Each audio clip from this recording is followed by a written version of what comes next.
అందరికీ నమస్కారం. రాశి ఫలాలు న్యూస్ ఛానల్ కి స్వాగతం. కుంభరాశి వారికి జరిగే శుభాలు అశుభాలేంటో తెలుసుకుందాం. ఈ రోజు మీరు సరదా కోసం మీ ప్రయత్నం బయటకు వెళ్లి సినిమాలకు, రెస్టారెంట్లకని చివరికి మీ దగ్గర ఉన్నటువంటి డబ్బును మొత్తం ఎప్పొచ్చేస్తారు. జాగ్రత్తగా ఉండండి.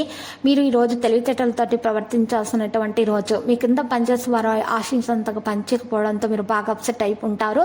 కుటుంబంతోనూ స్నేహితులతోనూ సంతోషంగా ఉండే సమయం ఇది. ఎందుకంటే నిజమైన ప్రేమ అంటే ఏంటో ఈ రోజు మీరు తెలుసుకోబోతున్నారు. నిర్ణయించేటప్పుడు గర్వం, అహంకారం కలగనివ్వకండి. మీ క్రింది ఉద్యోగంలో ఏమి చెప్పాలనుకుంటున్నారో వినండి. మీ వ్యక్తిగత జీవితం అద్భుతంగా మారబోతుంది. బంధువులు, సోదరుల మధ్య సత్సంబంధాలు నెలకొంటాయి. ప్రముఖులను కలుసుకుంటారు. ఈరోజు మరి చూసినట్లయితే మీకు మీ జాతకం మొత్తం మారిపోయే అవకాశాలు కూడా ఉన్నాయి. బంధుమిత్రులను కలుస్తారు. ప్రయాణాల్లో అప్రమత్తత అవసరం. ముఖ్యమైనటువంటి వ్యవహారాల్లో మీకు శ్రమపడినంత ఫలితం ఉంటుంది. ఒకరిద్దరికి ఆర్థికంగా సాయం చేస్తున్న పరిస్థితి కూడా మీకు ఏర్పడుతుంది. దూర ప్రాంతాల్లో ఉన్న పిల్లల నుంచి శుభవార్తలు అందుకుంటారు. ప్రయాణాల్లో మార్పులు ఉంటాయి. ఆధ్యాత్మిక కార్యక్రమాల్లో పాల్గొంటారు. శ్రమ పెరుగుతుంది. వివాదాలకు దూరంగా ఉండండి. ముఖ్యమైన కార్యక్రమాల ఆటంకాలు తొలగించబడతాయి. కార్యక్రమాలు సాఫీగా పూర్తి చేస్తారు. అదృష్టం ఆధారంగా ఎటువంటి పని కూడా వదిలివేయవద్దు. ఈరోజు మీరు మార్గదర్శకత్వంలో నిర్ణయాలు తీసుకోవడం మంచిగా ఉంటుంది. అందువల్ల ఆలోచనల సానుకూలతలను కొనసాగించండి. సానుకూల ధోరణి యొక్క వ్యక్తుల కవర్ చేయబడతారు మరియు పరిచయాలు మీకు ప్రయోజనకరంగా ఉంటాయి. మీరు మీ ప్రవర్తనతో పరిస్థితులను నిర్వహిస్తారు.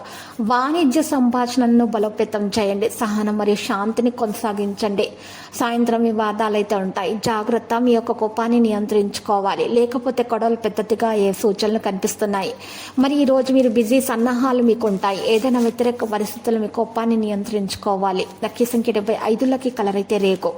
ఇక పరిహారంలో చూసినట్లయితే లక్ష్మీ నరసింహస్వామి ఆలయ దర్శనం చేసుకొనుట, నరసింహస్వామి స్తోత్రాలను పఠించుట ద్వారా మీకున్నటువంటి దోషాలు పరిహారం అవుతాయి. ఒకవేళ లక్ష్మీ నరసింహస్వామి ఆలయం మీ యొక్క ఇంటి సమీపంలో లేనట్లయితే మీరు ఉదయాన్నే లేచి తలంటు స్నానం చేసి చక్కగా ఇంట్లో దీపం వెలిగించి మీరు శివాలయానికి వెళ్ళి పూజలు సమర్పించాలి. మరియు అక్కడ ఉన్నటువంటి పేదలకు దానం చేయాల్సి ఉంటుంది. ఇలా చేయటం ద్వారా మీకు పుణ్యం లభిస్తుంది మరియు మీ దోషాలు కూడా పరిహారం అయిపోతాయి. ప్రతిరోజు ఈ విధంగా రాశి ఫలాలు తెలుసుకోవడానికి వీడియోని తప్పకుండా లైక్ చేయండి. క్రింద కనిపిస్తున్న రెడ్ కలర్ సబ్స్క్రైబ్ బటన్ ని తప్పకుండా క్లిక్ చేయండి. లైక్ మరియు సబ్స్క్రైబ్ చేసిన వారికి ఈ రోజు ఏదో ఒక శుభవార్త వినాలని నేను దేవుణ్ణి ప్రార్థిస్తున్నాను. Thank you for watching this video.